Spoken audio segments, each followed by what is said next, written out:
Hello friends. Chapter की शुरुआत में हम देखते हैं कि सुयोन कर लेता है क्लेम मास्टर कार्ड को, जिसमें उसे मिलती है ताकत माना ड्रेन की। माना बेसिकली एक इंसान के अंदर की शक्ति, आत्मबल या फिर ऐसा ही कुछ। सुयोन किसी और के अंदर की माना को अब्जॉर्व कर सकता था, उसके अंदर से वो सारी ताकत निकलकर सुयोन में आ जाएगी। दूसरों के स्टैट्स ले सकता है अब इस मास्टर कार्ड के हिसाब से। सुयोन समझ नहीं पाता कि क्या माना ड्रेन, बट ऐसा हो सकता है। इसी बीच में जिहा चिल्लाता है, सुयोन वहां पर पड़े हुए क्या कर रहे हो? इधर देखो, सिग्योंगरू अभी मरा नहीं है, जल्दी खड़े हो जाओ। हम देखते हैं कि सिग्योंगरू, जिसे वुडन स्टिक से बिल्कुल भी फर्क नहीं पड़ता, वो दोबारा से खड़ा हो जाता है और कहता है कि सुयोन, तुम्हारा प्लान काफी अच्छा था, लेकिन एक लकड़ी की स्टिक का वार मुझ पर ज्यादा असर नहीं डाल पाएगा। इसीलिए अब तुम लोग तैयार हो जाओ मेरे हाथों से मरने के लिए।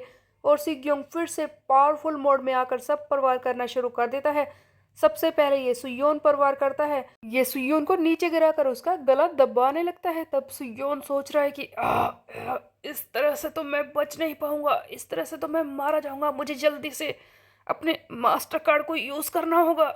जैसे ही सुयोन माना ड्रेन को यूज करता है, उसके सामने मैसेज पॉपअप होता है कि तुम दूसरों के स्टेट्स को अपने अंदर ले रहे हो, उनकी माना तुम्हारे अंदर आ रही है। और इसी बीच में सिग्योंगरू वो फील करता है कि जैसे अचानक से उसके अंदर की ताकत निकल रही है। वो वीक महसूस करने लगता है। सिग्योंग को बहुत ही हैरानी होती है। तभी सिग्योंग इस चीज से बचने के लिए बहुत ही जोर से सुयोन को किक करता है। वैसे तो वो जानता नहीं कि सुयोन ने आखिरकार उसके साथ क्या किया है, बट फिर भी वो उसे किक करके दूर हट जाता है। तब सिग्योंग सोचता है कि पता नहीं क्यों, लेकिन पहले से मुझे वीकर महसूस हो रहा है। और उधर दूर गिरा हुआ सुयोन, वो सोच रहा है कि इतना ताकतवर इसने मुझ पर वार किया, फिर भी मुझे पहले से स्ट्रॉन्ग महसूस हो रहा है। और तब सुयोन अपने स्टैट्स को चेक करता है, जहां पर उसकी ताकत सचमुच बढ़ चुकी है। उसकी स्ट्रेंथ हो चुकी है ट्रिपल एस। और वो सोचता है कि सचमुच क्या मैंने इसके अंदर की ताकत को अपने अंदर ले लिया? सुयोन की एंडोरेंस भी डबल एस हो जाती है। तब सुयोन सोच रहा है कि इस तरह से तो मैं इसके खिलाफ आसानी से जीत सकता हूँ, कमाल की बात है। तभी सिग्योंगरू इससे पहले कि दोबारा वार करता, इसे एक फोन कॉल आता है। जैसे ही सिग्योंग फोन उठाता है, सामने से आवाज आती है युंजो की। तब युंजो कहता है कि सिग्योंग, तुम वहां पर क्या कर रहे हो? मैंने तुम्हें जो काम दिया था साउथ कैंगबक के कंप्लीशन का, वो हो चुका है। अब तुम वापस आ सकते हो। कुछ जरूरी बातें हैं जो मुझे तुमसे करनी है, जल्दी से वापस आओ। सुग्योंग हैरान हो जाता है कि आखिरकार बॉस के दिमाग में चल क्या रहा है। तब वो कहता है कि वेल आई गेस तुम लोग काफी लकी हो गाइस, क्योंकि मैं जा रहा हूँ। मजा आ रहा था, ऐसा लग रहा था कि पार्टी चल रही थी। तुम लोगों के साथ लड़ाई करने में काफी मजा आया, लेकिन क्या बताऊं, मेरे लीडर जरूर उन्होंने कुछ अलग ही प्लान बना लिया है, इसीलिए मुझे जाना होगा। बट आई गेस फिर से हम लोग मिलेंगे, और मैं होप करता हूँ कि तुम उस वक्त काफी स्ट्रोंगर हो जाओगे, तो तैयार रहना दोबारा मिलने के लिए। और ये कहकर सिग्योंग वहां से चला जाता है। और अब फाइनली ईस्ट गैंगबक को खत्म करने का काम भी सुयोन ने कर दिया। उसके सारे क्वेस्ट कंप्लीट हो जाते हैं। सब कुछ कंप्लीट हो गया है। तो गाइस अब दिखाया जाता है स्कूल का सीन, जहां पर फर्स्ट ईयर के सारे स्टूडेंट्स, इसके सारे क्रू के छोटे मेंबर्स खड़े होते हैं लाइन में और सुयोन को सैल्यूट कर रहे होते हैं।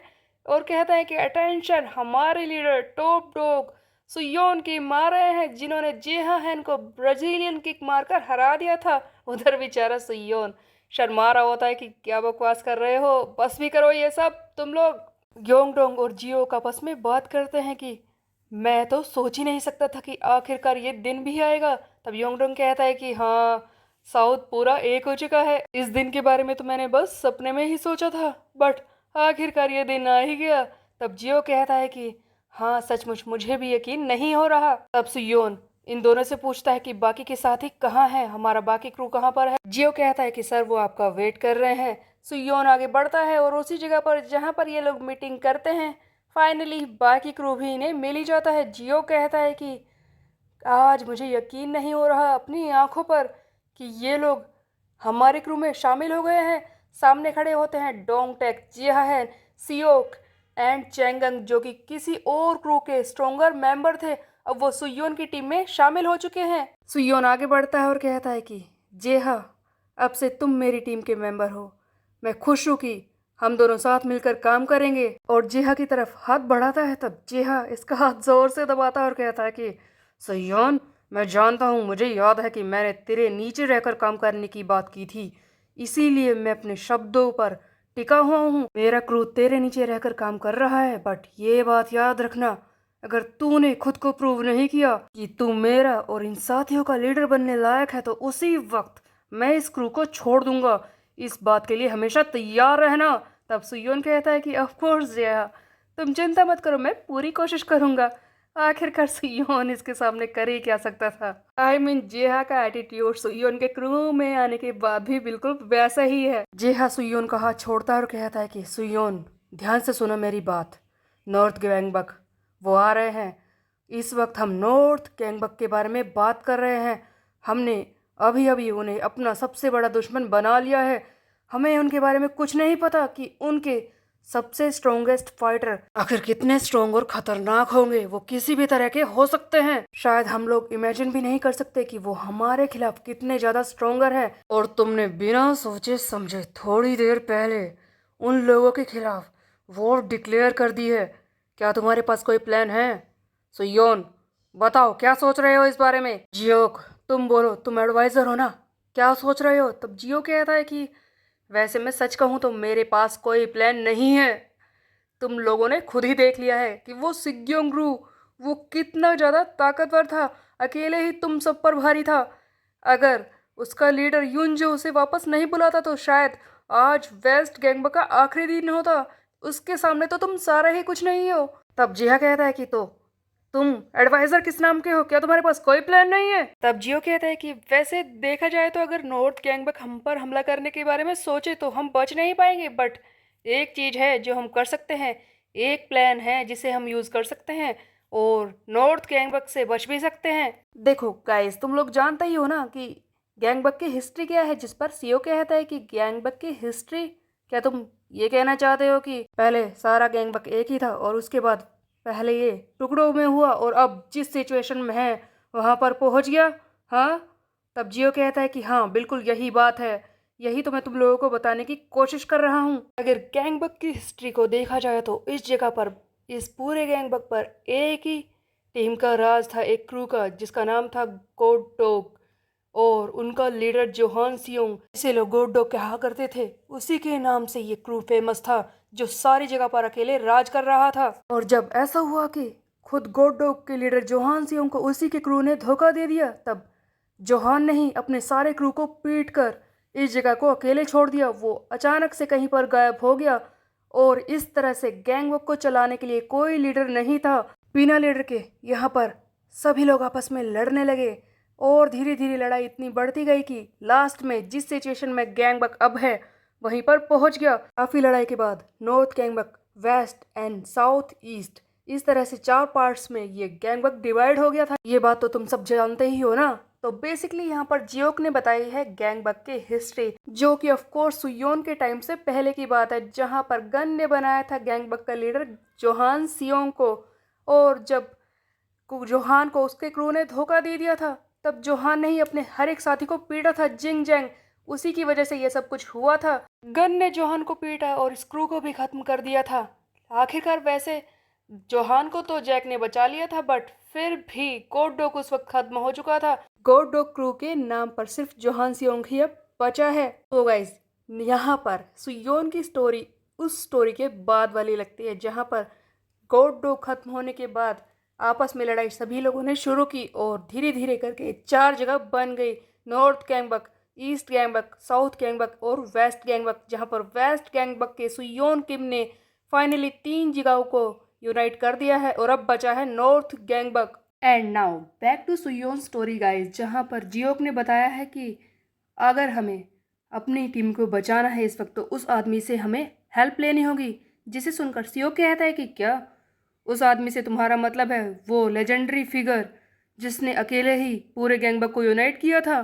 तब जियो कहता है कि हाँ, मैं उसी के बारे में बात कर रहा हूँ। अगर हमें इस सिचुएशन से बचना है तो हमें गोड डॉग के लीडर जोहान सियोंग से हेल्प लेनी होगी। तब ये सुनकर सीओ कहता है कि क्या उससे हेल्प ले? शायद तुम ये बात नहीं जानते कि वो किस तरह का इंसान है। तुम्हें लगता है कि वो हमारी मदद करेगा?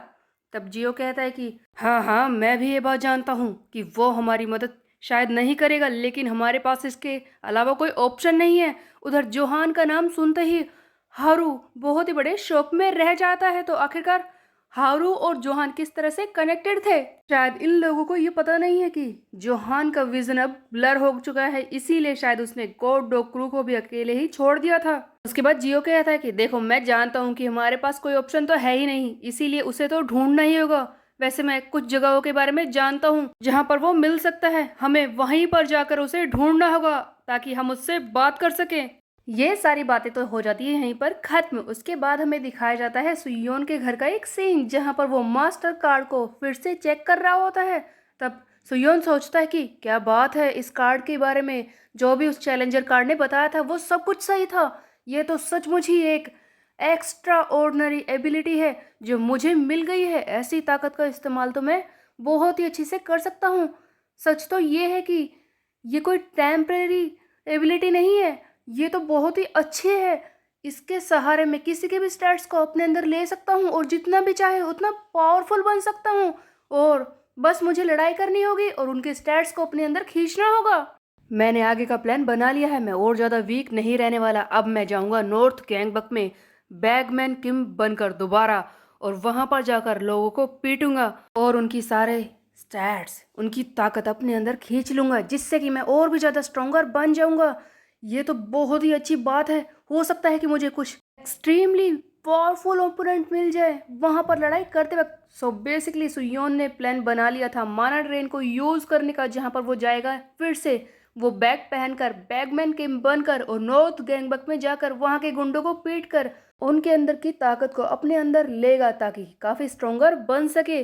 सुयोन का प्लान काफी अच्छा था, इससे वो काफी स्ट्रोंगर बन सकता था। बट फिर भी सुयोन को इस चीज से बहुत ही सेटिस्फेक्शन नहीं मिलती। वो लेट जाता है और सोच रहा है कि क्या सचमुच माना ड्रेन ये बहुत होगा, क्या इस तरह से मैं स्ट्रोंगर बन पाऊंगा। उसके बाद हमें दिखता है कूजा का एक सीन जहां पर वो अपने घर पर सोच रहा होता है कि आज लड़ाई में मैंने क्या किया, क्या मैं सचमुच स्ट्रोंगर हूँ, मैं अपनी टीम का सेकंड रैंक का मेंबर हूँ, और सचमुच क्या मैं ये रैंक डिजर्व करता हूँ। मैं चैंगंग से एक ही बार में पिट गया, उस जैसे इंसान को पीटने के लिए मुझे युग्योम की हेल्प लेनी पड़ी, एक के बदले में दो। मैं सेकंड रैंक पर रहने लायक ही नहीं हूँ। आगे कुजा अपने प्यार के बारे में सोचता है कि वो जियोन, उससे मैंने वादा किया था कि मैं वो इंसान बनकर रहूंगा जो उसे हमेशा प्रोटेक्ट करेगा, लेकिन जो इंसान खुद की ही रक्षा नहीं कर सकता उसे क्या प्रोटेक्ट करेगा। क्या इस कमजोरी के सहारे मैं उसे बचा पाऊंगा? मुझे कुछ तो करना ही होगा, मैं हमेशा ऐसे कमजोर बनकर नहीं रह सकता और मुझे उसके लिए बदलना होगा ही। तब सुयोन इधर सोच रहा है कि मैं भी अब कार्ड्स पर रिलाई नहीं कर सकता, मुझे खुद को बदलना होगा, मुझे अपनी टीम के लिए स्ट्रोंगर बनना होगा, साबित करना होगा कि मैं टॉप लीडर बनने लायक हूँ। और सुयोन शुरू करता है एक्सरसाइज, उधर कूजा भी रनिंग कर रहा है। शायद ये दोनों ही खुद को ट्रांसफॉर्म करने वाले हैं, जहाँ पर सुयोन के पास तो पूरा एक लक्ष्य है, एक टीम है, वो अपने आप को स्ट्रोंगर बनाकर इस टीम को चलाना चाहता है। और दूसरी तरफ कूजा जो उस लड़की के लिए सब कुछ करना चाहता है। तो क्या ये दोनों ही अपने मकसद में कामयाब हो पाएंगे? क्या दोनों ही स्ट्रोंगर बन पाएंगे? ये हम देखेंगे आगे आने वाले चैप्टर में। तब तक के लिए मेरे चैनल को सब्सक्राइब कर ले, बेल के आइकन को कर दे प्रेस। Bye bye.